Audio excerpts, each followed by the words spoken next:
Hello 8th grade, I'm Mr. Rogers and you're watching the video lecture for the second half of section 2-2 in your book on the periodic table of elements. And this is on specifically those electron dot diagrams we're looking at. So the only part you have to write down today is right here on the board right now. And the two rules for using for finding valence electrons. Remember the previous one, we talked more about where everything is on the periodic table, what it means to be in the same group or a family. And so we're going to focus on that, how we actually use the periodic table to find to use it to find out information about the elements on there. And there's two rules we're going to focus on today. These two rules for finding the number of valence electrons. So two basic rules for us getting started. In group 1 or 2, the number of valence electrons equals the group number. So group 1, 1 valence electron. Group 2, 2 valence electrons. In group number 2, the second rule, in groups 13 through 18, the number of valence electrons equals the group number minus 10. So if I'm in group 15, that means 15 minus 10, that whole group has 5 valence electrons. So make sure you get these two rules written down. There are some other things you're going to be drawing and sketching into your notes as the video goes on. But this is all the written part that you have to watch. So thank you for watching, and we'll see you guys on the other half.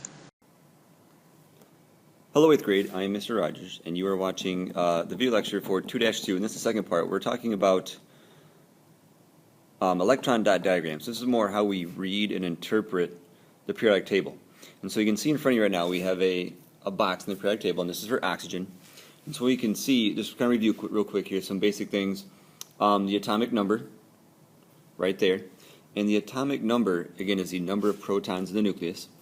The symbol, you can see, is right there, O for oxygen. The name, and then down here, you can see the atomic mass. And the atomic mass, again, is a combination of the particles that are in the nucleus of the atom. And that would be the protons and the neutrons. So kind of the big things to know are the atomic number, atomic mass, and the difference between them. So atomic number of just protons that are in the nucleus. Atomic mass is the protons and the neutrons, which account for the vast majority of all the mass of an atom. All right, so we're going to make some models of our atoms from the periodic table. So we're going to do sulfur first. And sulfur has an atomic number of 16. You can see that right here. An atomic mass of 32. And so we're trying to figure out the number of protons, neutrons, electrons in this atom. So protons, that's the same as the atomic number, so 16.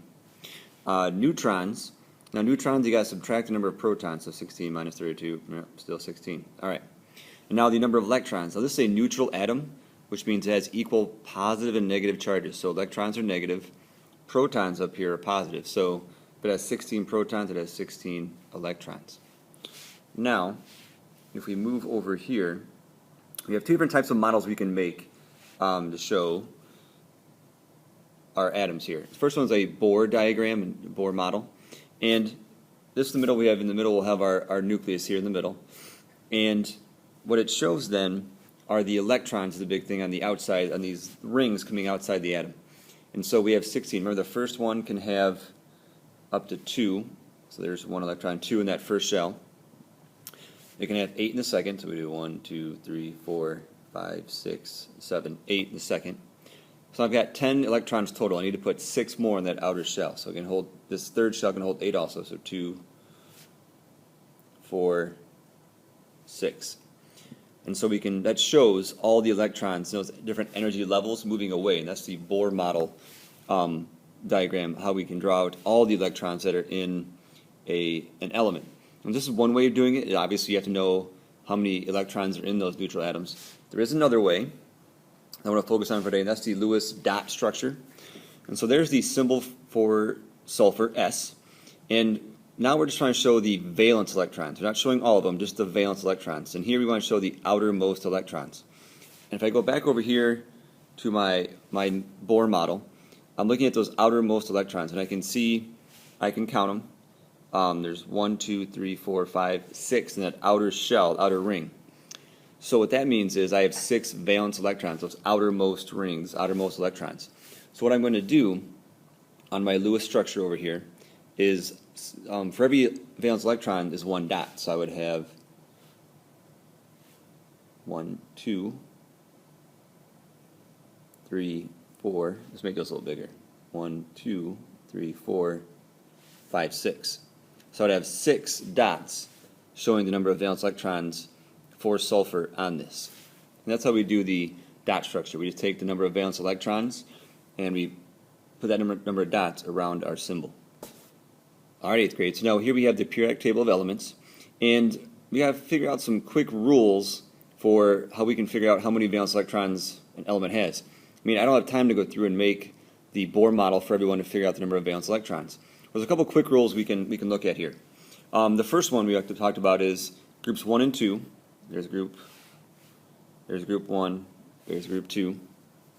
And if you're in group 1 or 2, the rule is any element going down the column here, so hydrogen, lithium, sodium, they all have one valence electron because they're in group 1. Group 2, beryllium, magnesium, they all have 2 valence electrons. It's based on this group number that's up here, okay, based on this group number.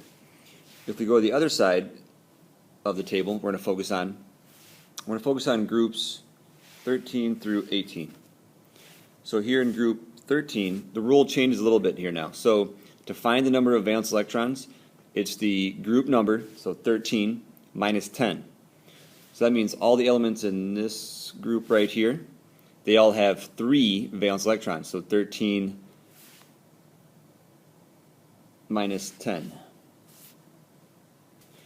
So that means they all have 13, so let's draw that out there so we can have, if it's group number 13, minus 10 gives me 3 valence electrons for that column. With these 2 basic rules, we can find out the number of valence electrons for a lot of elements here on either side of the periodic table elements. So, 8th grade, thank you guys for watching, and we'll see you along the way.